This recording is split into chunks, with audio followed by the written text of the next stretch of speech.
Great morning, you guys. Welcome to Triple M Monday Morning Motivation. We got the Periscope up live. We got the Zoom up live, and this is being recorded. I am your host, Aubrey. I'm so excited. I love Monday mornings because it's when we get to start off our brand new week. And a new week means new opportunity, and new opportunity means new possibilities. And that's what I love. I'm fired up. Toby's fired up. That's my son on 4 legs. I want you guys to meet him. This is little man right here. Toby, say hi to everybody. They want to meet you. They see you in all the pictures. He listens as well. We all listen. We all grow. So today we're going to be listening to a video by Bob Proctor. Bob Proctor is you might know him for maybe The Secret. He also does a lot of seminars. He's a great, insightful speaker that really talks a lot about the subconscious mind. And today he's going to be talking about self-image and how it pertains to that. And really what he's going to be talking about is how we see ourselves. Humans have such a need to be in alignment with how we see ourselves. If we see ourselves as achievers, if we see ourselves as non-achievers, it has a lot to do with our actions, our behaviors, our habits, and therefore our lives. So take your notes. I can't wait to hear some takeaways. If you're on Zoom, you'll be able to share live. If you're on Periscope, you'll be able to put it in the comments, and I'll say your takeaways for the whole group to take it away because your perspective counts. So without further ado, let's get my man Bob Proctor talking about self-image. Going to explain an idea that every child should learn before they even go to school. And yet, most people go right through their life and never really understand it. Dr. Maxwell Maltz, around 1960, said it was the greatest psychological discovery of his generation. It's on self-image. You see, you and I have an image of ourselves. It's how we see ourselves. I know there's a reflection come back from the mirror. I can see me. That's a reflection of my physical being. But that's not how I see me. I see me in my mind. And it's based on information that I have on me. Now, some people have a lot of false information, so they've got a very false self-image. Around 1960, Dr. Maxwell Maltz wrote a book called Psycho-Cybernetics. Cybernetics was a new idea. Cybernetics was something that was discovered around the Second World War by a physicist and a mathematician, Weiner and Rosenberg. They didn't even have a name for it. And it was used for heat-seeking missiles. And they pointed out that cybernetics is the science of control and communication in the animal and in some machines. And what it does, it measures deviation from a set goal, sends information into a coordinating mechanism that'll correct the output and keep whatever it is moving towards the goal. Well, do you know you have a cybernetic mechanism locked up in you? Now what I've just said may not make any sense to you at all, but before you finish watching this video, it's going to make a lot of sense.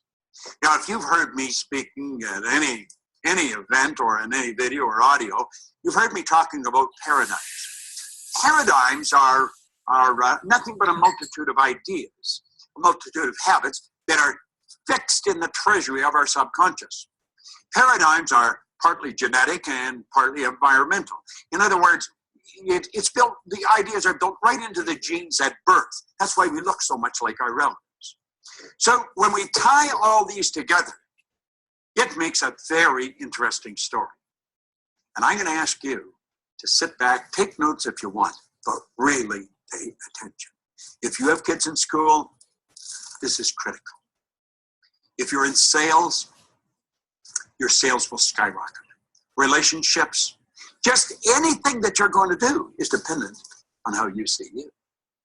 So let's think about it. Cybernetics and paradigms. Very, very interesting subject. Cybernetics and paradigms are both control systems that operate essentially on the same principle. Both maintain a definite course of action and will not deviate from the course that has been established. You must alter the paradigm to achieve the result that you desire. Now think about that for a moment.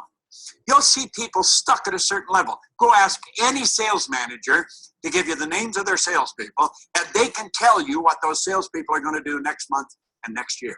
Why? Because they're programmed. They just come in about the same, maybe up and down a little, but they come in about the same. How about athletes? Every coach will tell you exactly how they're going to play. There's patterns. They're called habitual patterns. Well, that's a paradigm. Now, this is a beautiful concept. So let's understand it. Cybernetics and paradigms. All right? There's a thermostat. Now, a thermostat in your home is a cybernetic instrument. Now, I live in Toronto, so a good part of the year it gets pretty cold there. Other parts of the year it gets pretty warm. But in the winter, you would have your thermostat set to control the room temperature at around 70 degrees.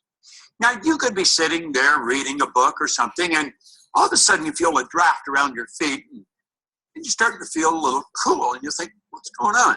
So you go and look at the thermometer, and you notice that the temperature is not 70, it's dropped to 65 degrees. You start to investigate, you think, what's wrong? And you'll notice the front door's open. Now, it used to be, when I was a little boy, you'd go and check on the furnace, because maybe the furnace had gone out. And you'd have to shake all the ashes down and build another fire and get it going again. Not today. Today, we've got cybernetic mechanisms hooked up to our heating system. You see, the thermostat measures the deviation from the set goal. What was the set goal? The set goal is 70. But the temperature is at 65. Things have changed. The thermostat sends a message to the furnace, and automatically the fire's turned on. The fan's turned on, and the temperature starts to rise. And it gets up to 66, 67, 68, 69, and it'll take it right back until it's back on course at 70 degrees. And then the fire and the fan are turned on. Now think of that. And it all happens automatically. That's a cybernetic mechanism. Interesting, isn't it? Do you know you've got a cybernetic mechanism in you? Let's look at it another way. Let's look up at the sky. There's a big plane. Now, the automatic pilot on a commercial plane is a cybernetic instrument. That's exactly what it is. And you see, a flight pattern is programmed into the plane's computer system.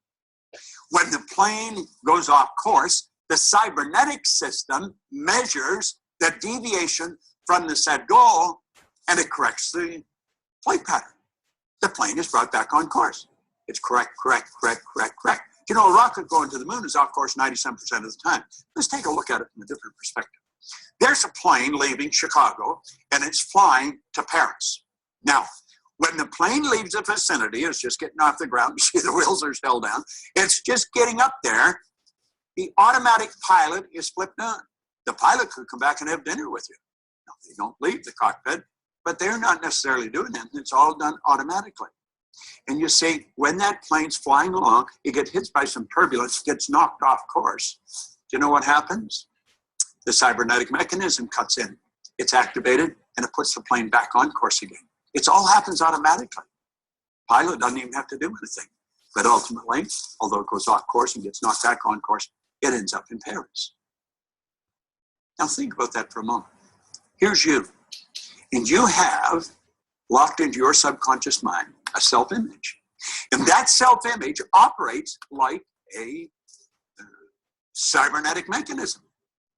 Okay? Your self-image is a cybernetic instrument. Now, let's suppose your self-image is that you are overweight.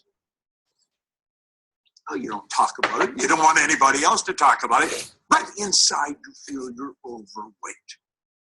And you just get to a point where you can't handle it anymore, so you make a decision, I'm going to go on a diet, and you instantly move into action. Now what happens? Well, you start to lose weight. Why? You're starving yourself. You don't eat anything white, and on we go. No more chocolate. Why? Because they make you fat. That's not what makes you fat. It's the image that makes you fat. If you had a skinny image, you could eat all the chocolate in the world. You just pass off what's not needed for the manifestation of the image through your eliminative system. Eliminative system is one of the systems in your body. Now here's the point. When a person who is overweight goes on a diet without changing or altering the self-image, any weight loss is temporary. That's why people gain and lose tons in a lifetime. Say they lose it, you're automatically programmed to find whatever you lose. The self-image, being a cybernetic instrument, measures the deviation from the said goal and immediately corrects the course. The weight that was lost will be found. You see, you look at the scales, you don't relate. That's not really me. That's not really me. So what happens? The weight's put back on again. Isn't that interesting? I know. If you have a weight problem, you're saying, I never knew that. Well, now you do know it. But you see, if you're going to change the weight, you've got to change the paradigm. That's what our company's all about. We help people change paradigms. We help them live in the body they want to live in. I'm so happy, grateful now that I'm at my perfect weight. I'm looking good now. I'm feeling great. You can do that. You can live the way you want to live. You're God's highest form of creation. Where's another area that we could use? Well, you can use it in any area. Let's take a child in school. Now, this is all in Psycho-Cybernetics, Dr. Maxwell Maltz's book. And here's something else. What's the point of making heroic vows of amendment if the same old lawbreakers are going to keep them? I am going to take the weight off. But you don't change the lawbreaker, the paradigm. Emerson was right. Of what use to make heroic vows of amendment if the same old lawbreaker is going to keep them? Let's look at a student in school, all right? Now, there's the subconscious mind, okay? And the student, the image, child has an image. You see, the child's self-image is a cybernetic instrument. That's exactly what it is. And the child has an image of poor grades. This is biographical, by the way, because that's the image I used to have. And I got them, sure did get them. And you see, when a person is receiving poor grades in school, it's an expression of a self-image. It's the self-image they hold that they're expressing. The person believes they are not very bright. They, of course, receive a report card that reflects the poor image that they've got. And they take the report card home, and there's trouble in River City. I mean, I lived with this all the time I was in school. The child's grounded. They're made to study. Now, what the parent doesn't know and what the child doesn't know is really rather sad. See, the child cram, and the marks go up. But what the parent and the child do not understand, the parent is unaware that the real problem as the child, they have them give up recreational activities, they make them study, the grades improve, but the improvement's temporary. Why? The child has never changed the self-image. Parent doesn't even understand self-image in most cases, and certainly the child doesn't. And so what happens? Well, they got a good test. When the report card comes out, nothing's changed. Now, why would people live that way? They live that way because they don't know any different. And that is rather sad. See, we should learn to live the way we really want to live. We've got to understand this concept of self-image, of cybernetics, of paradigms. You know, Oscar Wilde said something really beautiful one time. He said, selfishness is not living as one wishes to live. Selfishness is asking others to live as one wishes to live. You've got to develop the courage. You've got to develop the awareness, the wisdom to live the way you really want to live. Life is very short. And it's over very fast. And you can have, do, or be anything you want. You're God's highest form of creation. If you really want to check in to programs that will change the course of your life forever, understand this. Myself and my associates in our company spend all their time studying this. I have personally been studying it for over 50 years. We have some of the best programs in the world. Some of them run for a week, some run for a year. Some run for an hour every day. But I'll tell you. Awesome. Powerful stuff. Man, I know it's a little tough in the beginning to follow what he was talking about, but if you can understand really what he was talking about, it could change your life. So we're going to get into a quick recap, and then we're going to get a few shares from the line. So he was talking about cybernetics, which is communication, and he was talking about self-image, which is how you see yourself. So what he talked about is he said your self-image is like a thermostat or a self-correcting mechanism. He said cybernetics and paradigms. Paradigm is something you believe to be true. He said they maintain a definite course. He gave you guys the example of the plane. You know, when the plane is on the way to Paris and it gets knocked off track, the flight direction system redirects it to be back on track to head towards Paris. Same thing with a thermostat. When it gets knocked down to 65, when it's at 70, the heat turns on. When it goes up to 75, the air conditioning turns on. And we as humans are the same exact way. So he said your self-image is like a cybernetic mechanism. He gave the example of somebody that's overweight. He said it's not the food that's the issue. He said it's your image of yourself that creates the utilization, the consumption, the habits around the food. That's the issue. You know, he said, why do people go on diets? Think about it. Why do people go on diets, lose 10 pounds, and then, you know, a few months later, they gained 12 pounds. They gained it back plus some because their self-image said, you are not skinny. You are not healthy. You are not fit. You are overweight. So I got this as an example, and it makes so much sense. It said your conscious, which is what you think. Your conscious thinks, I want to be fit. I want to be healthy. I want to be slim. And that's like a 100-pound monkey, if you can follow this example. And then they said your subconscious, which is what you think all day, it's what keeps your heart beating, your blood flowing. It's like a 1,000-pound gorilla that never stops. It's much stronger, much more constant. And that believes you're fat. So on the short term, the monkey may win. The 100-pound monkey may win. But in the long term, the 1,000-pound gorilla is going to win because it's stronger and it's longer. So the key is not just to change the conscious, the smaller monkey. The key is to change the bigger gorilla.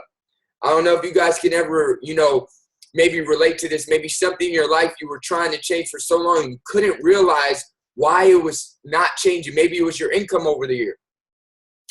Maybe it was your personal relationships and the quality of them. Maybe it's your health, your weight. Maybe it's, you know, your level at your job. I don't know what it is, but we all have a self-image. And now from this, what I'm excited about is now we get to ask ourselves, what is our self-image? Who do we believe we are? I think this is why vision boards work so well, because they give you a new picture that you see over and over and over. Ours is in front of our bed that creates a new self-image in you. And then once you have the new self-image, your inner directing system will direct new actions. So that's what you got to change. You got to start to change who you believe you are, not just what you do. So that's why if you're on a health journey and you want to get in the best shape of your life, it's crucial to find a picture of yourself, either where you want to be, or a picture of somebody else that is where you want to be. So you create a new self-image that says, this is who I am, and then the actions will follow. You got to recreate your self-image. Us as human beings, one of the keyest things to do is we have to stay in alignment with who we believe we are. Have you ever heard somebody say, I looked in the mirror and the person looking back at me, I knew I wasn't that person? Have you ever heard anybody say that? And then they got in great shape because they said, I know I'm not this person. I know I'm an athlete. I know I'm healthy. They had a different self-image than where they were, and then they course corrected. They changed their actions.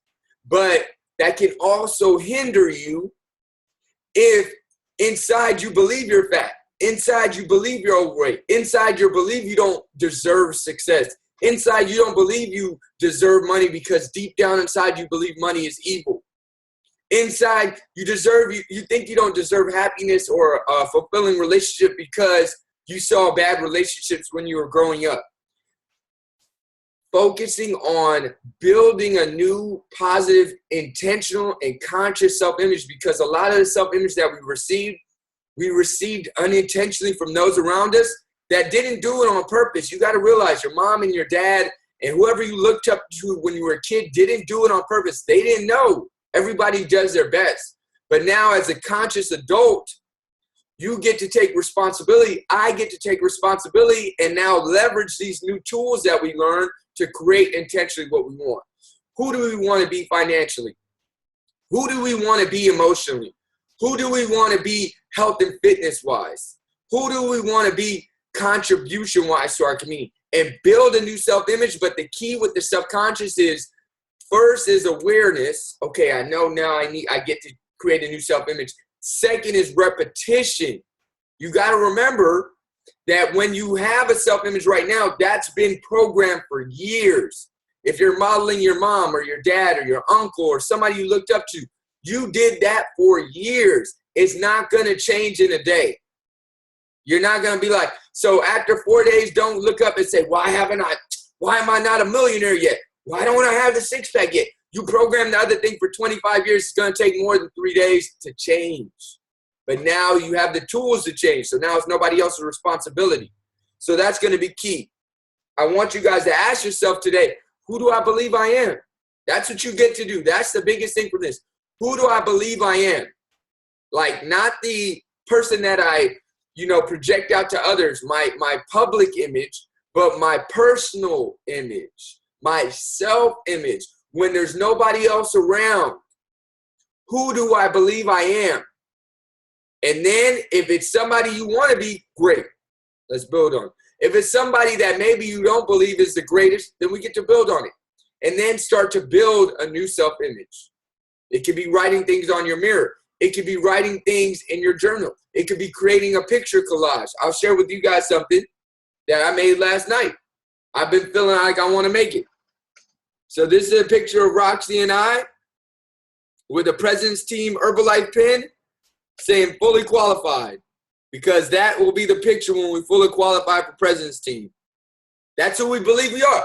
I believe we are President's Team members. We're not there yet pin-wise, but that don't matter.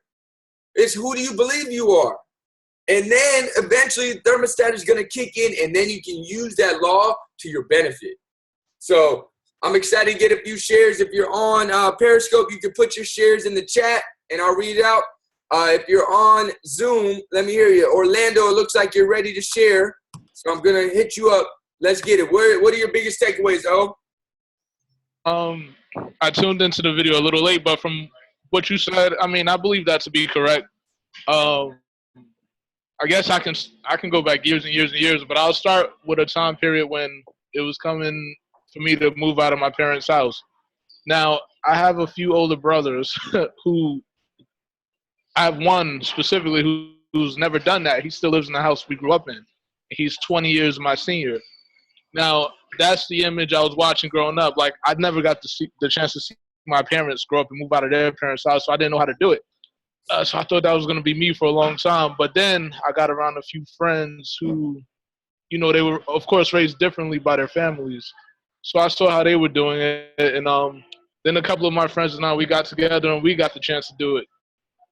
That was a different feeling for me. So from that point on, I just been on the move, trying to, stay out of the I call it the shadow of my comfort zone. And it's been a great feeling ever since. It's been a great thing for me ever since. I'm still going. I've fallen back a little because of, life getting in the way of things, but I'm still on the move.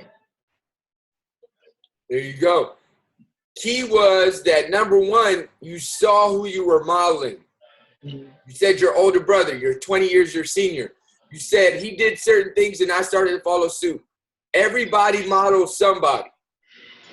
And the key that I think is the game changer is when you realize, are you modeling somebody that you really want to become like?